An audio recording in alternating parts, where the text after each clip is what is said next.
اور کائنات کی کوئی ایک روایت نہیں دکھا سکتے کہ اللہ کے نبی نے حکم دیا ہو حضرت عائشہ کو کہ تو سینے پہ باندھنا اور ابوبکر صدیق کو تو ناف کے نیچے باندھنا۔ اگر ناف کے نیچے سنت ہے تو ماؤں اور بہنوں کو سینے پہ کیوں بندھواتے ہو؟ اور اگر سینے پہ باندھنا سنت ہے تو تم زیر ناف کیوں باندھتے ہو؟ کیا محمد صلی اللہ علیہ وسلم کے صدقے یا وسیلے سے مانگنا صحیح ہے یا غلط ہے؟ رسول اللہ صلی اللہ علیہ وسلم کے صدقے اور وسیلے سے مانگنا، اس کی تعلیم نہ قرآن نے دی ہے نہ حدیث نے دی ہے۔ یہ بدعت ہے، یہ شرک کی طرف لے جانے والا راستہ ہے۔ کفار مکہ کا یہی عقیدہ تھا، وہ کہا کرتے تھے ما نعبدہم الا لیقربونا الی اللہ زلفی، ہم ان کے پاس جاتے ہیں ہماری سنتا نہیں ہے، ان کی موڑتا نہیں ہے، ہماری ان کے آگے ہؤلاء شفعاؤنا عند اللہ، ہماری ان کے آگے، ان کی اللہ کے آگے۔ ٹائم نہیں ہے اس پر مزید وضاحت کرنے کی۔ اللہ سے اس کے اسماء و صفات کا واسطہ دے کے مانگا جا سکتا ہے، اپنے نیک اعمال کا واسطہ دیا جا سکتا ہے، زندہ نیک بزرگ سے دعا کروائی جا سکتی ہے۔ کیا نماز عشاء رات دیر گئے پڑھ سکتے ہیں اور عشاء کی نماز کے ساتھ تراویح یا تہجد کی نماز پڑھ سکتے ہیں؟ اگر ساری مسجد کے لوگ عشاء کو تاخیر سے پڑھیں تو پڑھی جا سکتی ہے، افضل ہے۔ آپ نے فرمایا مجھے امت پر سختی کا ڈر نہ ہوتا تو میں اس کو دیر سے کہتا، لیکن اگر جماعت مسجد میں جلدی ہو رہی ہے اور آپ دیر سے پڑھنا چاہیں تو آپ کو اجازت نہیں ہے کہ نماز چھوڑ کے آپ گھر بیٹھے رہیں، جس وقت جماعت ہو رہی ہے اس کے ساتھ آ کے نماز پڑھیں۔ شادی میں اگر اسی طرح تراویح ہو رہی ہو تو آ کر تراویح میں شامل ہو کر 2 رکعتوں کے بعد آپ کھڑے ہو کر اپنی عشاء کی نماز پوری کر سکتے ہیں۔ شادی میں اگر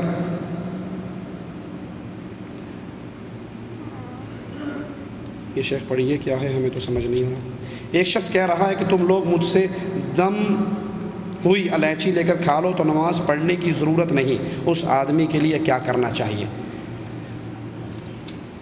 دم کی ہوئی الائچی کھا لو، نماز پڑھنے کی ضرورت نہیں، بالکل ٹھیک کہتا ہے، یہ کھا لو کیونکہ یہ جہنم کا داروغہ ہے، خود بھی جائے گا ساتھ بھی لے جائے گا، یہ اکیلا نہیں جائے گا ساتھ مروائے گا۔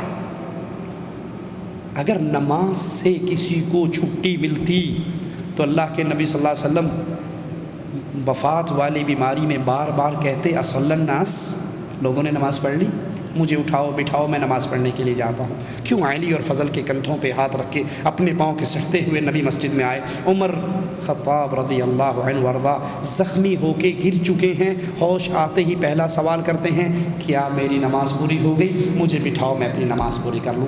جو یہ سمجھے کہ کچھ لوگ ایسے ہیں، ذرا غور سے سننا، غور سے سننا، یہ مسئلہ اکثر درپیش رہتا ہے۔ اگر کسی کا یہ عقیدہ ہو کہ کچھ لوگ ایسے ہیں ہمارے اولیاء، ہمارے بزرگان، جو نماز پڑھنے کے معاملے سے اگے لنگ گئے نہیں ہوں، مرید اور پیر اکٹھے سفر کر رہے نا، نماز کا ٹائم ہوا، مرید نے نماز پڑھی، کہا پیر جی آپ نے نہیں پڑھی؟ کہا تسی پڑھیا کرو، ساڈا دل اللہ اللہ اللہ کرتا ہے، سانو نماز دی لوڑ نہیں، اندر ہی اندر نماز پڑھ لینے ہیں۔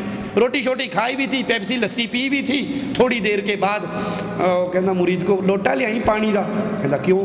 کہندا مینوں حاجت ہوئی ہے، کہندا ایڈی وڈی نماز اندر اندر غائب کر لی تینوں بھی اندروں اندروں کر لا، کہندا اے نہیں اندر اندر ہوندی، انہیں اگے لا لیا مینوں۔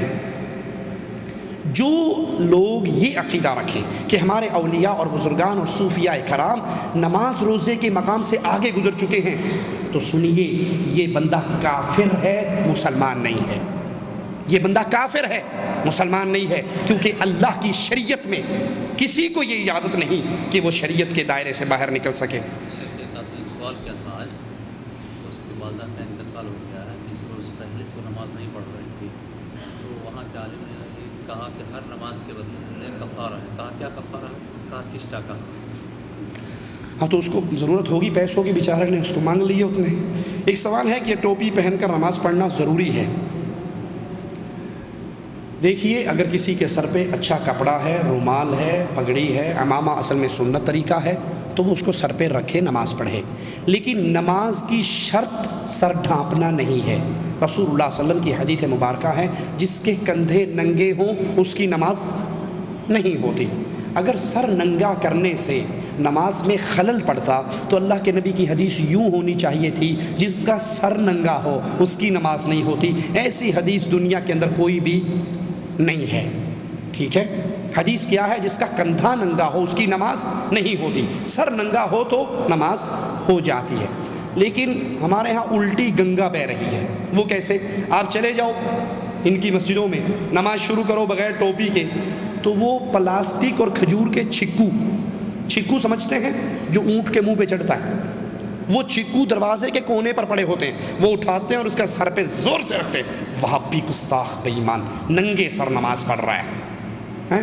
ارے بھائی یہ سر ننگا کرنا گستاخی ہوتی تو حرم کے اندر اللہ کے گھر کا حج کرنے والوں کی ساروں کے سر ننگے ہوتے ہیں، ٹنڈ ہوئی ہوئی ہوتی ہے، تو یہ گستاخی وہاں گستاخی نہیں۔ ایک بات مجھے نہیں سمجھ آئی، شاید آپ سمجھا دیں، سر ننگا ہو تو کیا کہتے ہیں؟ کیا کہتے ہیں جی؟ وہابی گستاخ بے ایمان سر ننگا ہے۔ اور اگر آپ سب کچھ ننگا کر دو، سب کچھ، تو کیا کہیں گے؟ پہنچیاں سرکاراں نے انہوں کچھ نہیں کہنا۔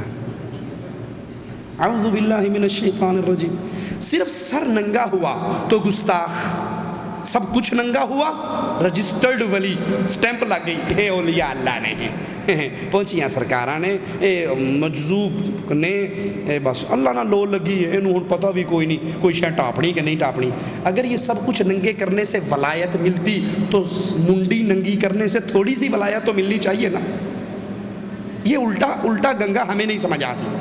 سر ڈھانپنا نماز میں ڈھانپ لو تو ٹھیک ہے، نہ ڈھانپو تو یہ شرط نہیں ہے کہ اس کے بغیر نماز نہیں ہوتی۔ قبر میں میت کے ساتھ جائے نماز اور احرام رکھنا جائز ہے یا نہیں؟ اس کے اعمال کا وقت گزر چکا ہے، اب حساب کا وقت ہے، اس کے اعمال کا وقت گزر چکا ہے، اب حساب کا وقت ہے۔ ایسی کوئی روایت ہمارے علم میں نہیں کہ میت کے ساتھ عہد نامہ رکھو، اس کے ساتھ اس کا جائے نماز رکھو، تاکہ فرشتوں کو پتہ نہیں ہوتا نا یہ نمازی یا بے نمازی، وہ جائے نماز دیکھ کے سمجھیں گے نمازی ہے، اور احرام دیکھ کے سمجھیں گے کہ جی واقعی یہ پکی گل ہے، عمرہ بھی کر کے آیا۔ اس کے ساتھ سعودی ایئر لائن کی ٹکٹ بھی رکھ دیا کرو کہ دیکھو یہ کنفرم سیٹ تھی اس کی اور یہ جدے سے ہو کر آیا تھا۔ نماز کے درمیان سجدے میں سبحان رب العالی کے بعد کیا اردو میں دعائیں مانگ سکتے ہیں؟ نہیں، نماز کے اندر عربی میں جو دعائیں ہیں وہی مانگی جا سکتی ہیں۔ سبحانک اللہم بحمدک اشہد لا الہ الا انت استغفرک واتوب الیک۔